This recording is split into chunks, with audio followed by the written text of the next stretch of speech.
Hi, welcome to ASVAB practice test Mechanical Comprehension lesson 3. So today our first problem is a lever is used to lift a heavy load. If the effort arm is 5 feet long and the load arm is 2 feet long, what is the mechanical advantage of the lever? So here we need to divide 5 over 2 equals to 2.5. This will be the mechanical advantage. So now come to another problem is here. A movable pulley system is used to lift up a 300 Newton weight. The system has a mechanical advantage of 3. How much force need to be applied to lift the weight? So here weight is 300 Newton and the mechanical advantage is 3. So we need to divide like this way. 300 is the weight over mechanical advantage equals to force. Force equals to 100 Newton. So now come to another problem is here. A box weight 200 Newton is being pushed up inclined plane with an angle of 30 degree. What force is required to move the box up the plane if friction is neglected? So here friction is neglected, so it's a mu s equals to 0. It's a friction, and here angle is 30 degree. So now we need to find out the force. So F equal to W equals to weight, here 200 Newton, times sine theta.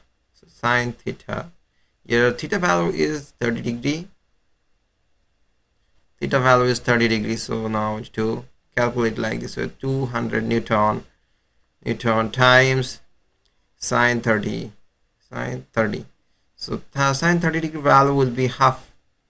200 Newton times 0.5 equals to 100 Newton.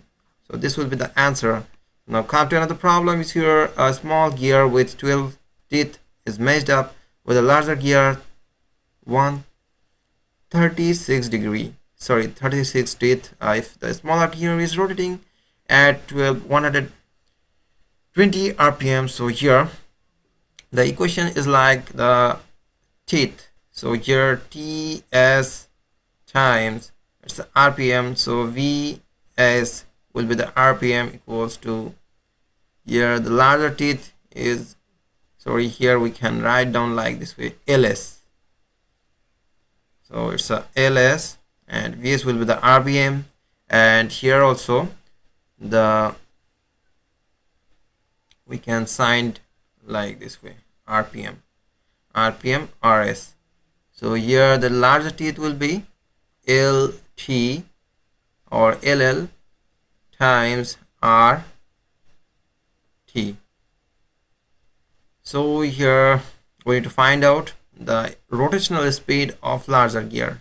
Rotational speed of larger gear. Now here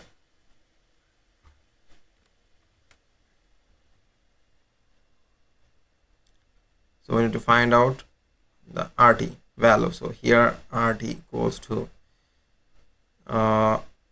RS equals to RS times LS over LT. So here 120 rpm, 20 rpm times 36. Sorry, here not 36, it's a 12 LS value.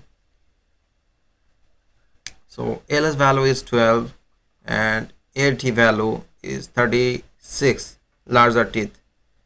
So here 36. So we need to multiply with 1. 12 will goes over 36, it's 3 times. So now 3 will goes over 120, it's 40 times. So 40 rpm. 40 rpm will be the larger gear speed. Now come to another problem is here. Here a wrench with a length of 1 meter is used to apply a force of 50 Newton to a bolt. What is the torque applied to the bolt? So here tau equals to force. So force is 50 Newton, and here the length of the wrench will be 1 meter. So 1 meter will come, and here 50 times 1 equals to 15 Newton meter will be the answer. Now come to another problem is here. A box with a weight of 100 Newton is sitting on a horizontal surface with a friction coefficient of friction of 0.3. What is the force of friction acting on the box? So we need to find out the force of friction acting on the box. So here, like, your frictional force Fs equals to coefficient equal to mu s times normal force Ff. So here mu 0.3 times Ff equals to 100 Newton. Here 100 Newton, and we need to find out Fs, friction force. So friction force will be, so here we can write down 0.3 over 10 and times 100 Newton. So here 100 Newton, and we will get the answer. 10 will go over 100, it's 10 times, and 10 times 3 equals to 30 Newton is the answer.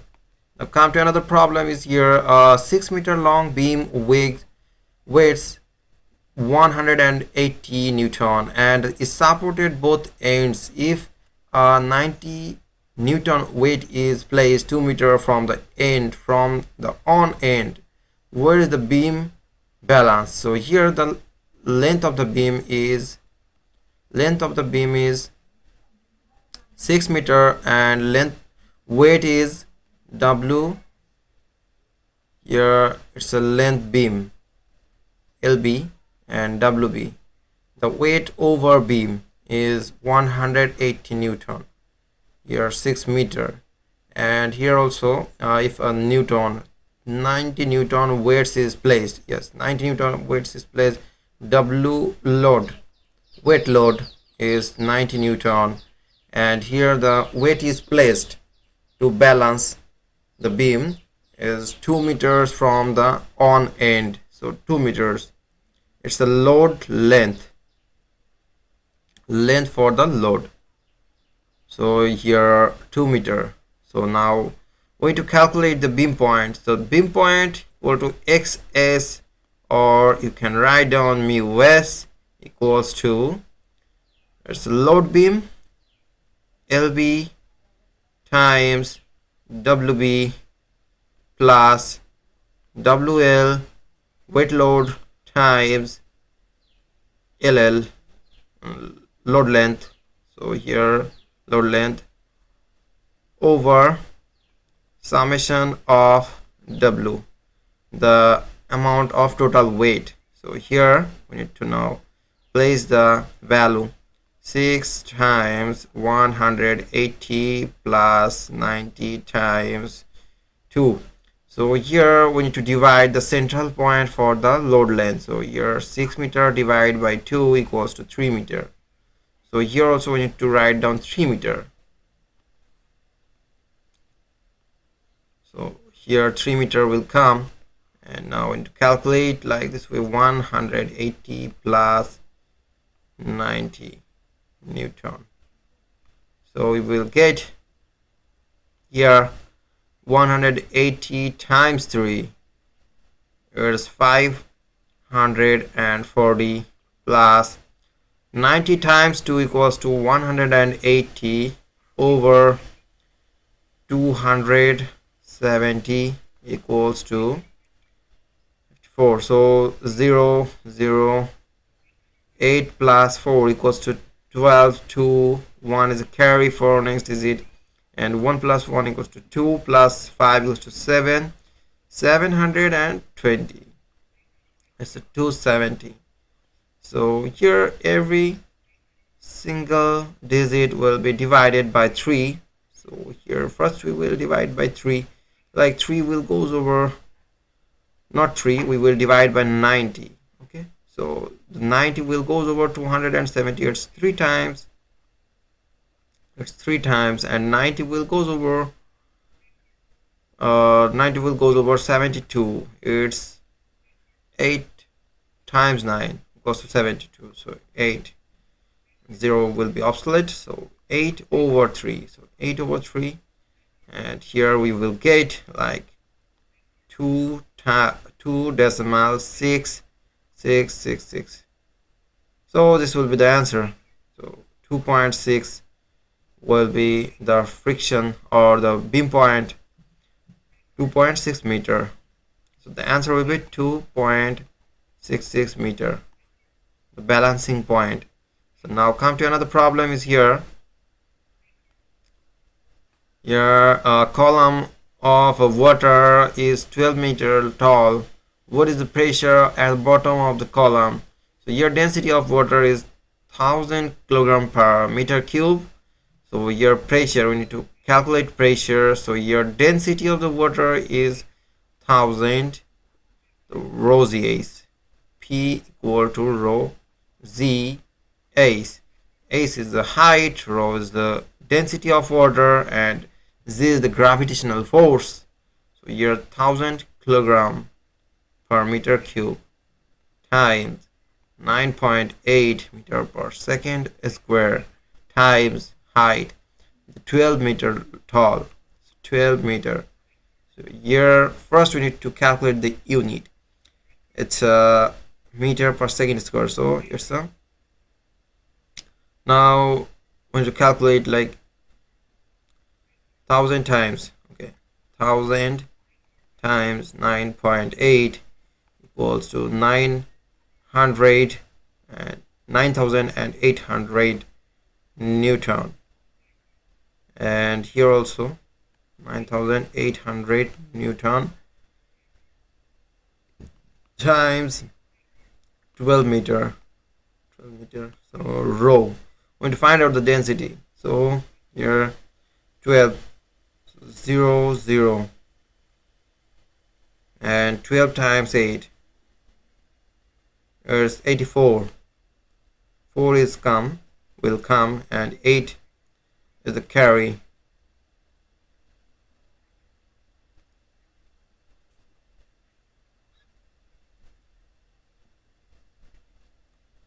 Oh, sorry, here's a mistake. It's 8 times 12 equals to 96, and 6 will come, and 9 will be the carry.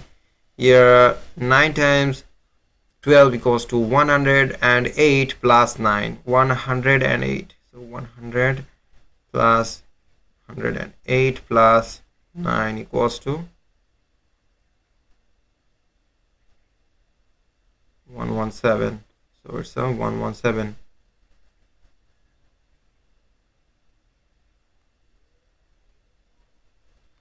Newton meter. So this will be the density, sorry, this will be the pressure. So if you convert with the Pascal, so we can divide by 100, or you can write down like this way: 111.7600 Newton meter. This will be the answer. Okay, so now come to another problem is here. We have two more problem. So here a spring with a constant of 400 Newton meter is compressed by 0.4 meter. What is the force exerted by the spring? So here we need to find out the force exerted. So another problem is a spring with a constant of 400 Newton meter is compressed by 0.4 meter. What is the force exerted? We need to find out the force. So here F equal to Kx. F equal to Kx. So K times X. Here X is 0.4 meter and K will be, the spring constant is 400 Newton meter. So 400 Newton meter times 0.4 meter. So here force. So it's a Newton per meter. So 400 times, so 400 times 4/10. You can write down 0.4 equals to 4/10. So 10 will goes over 400. It's 40 times 4 equals to 160. 160 Newton. Meter inverse and meter will be crossed or cut off. Here 160 Newton will be the answer. Now come to another problem is here. A crowbar is used as a lever to lift a 600 Newton rock. The length of the crowbar is 2 meter and the distance from the fulcrum to the rock is 0.5 meter. This is the load arm. So here the crowbar length, it's a lever arm, so we need to 2 minus 0.5 equals to 1.5 meter. It's a effort arm, effort arm. So we need to find out the mechanical advantage. MA equal to length of effort arm over length or load arm, LR. So here effort arm is 1.5 meter and the load arm will be 0.5 meter. So now we will get 3. So 3 will be the answer for mechanical advantage. So here this problem tests fundamental mechanical principles such as force, torque, mechanical advantage, how simple mechanical work, which are crucial for mechanical comprehension section of the ASVAB. Understanding this concept will help you perform well in the test. So thanks for watching this video. If any more information you need, please feel free to ask me any questions about the mechanical comprehension. So please feel free to go for another tutorial we have already made for arithmetic reasoning and mechanical test, or some mathematical operations already we have shared with you. So go for it. Hope this video will be helpful for your test, and goodbye for now.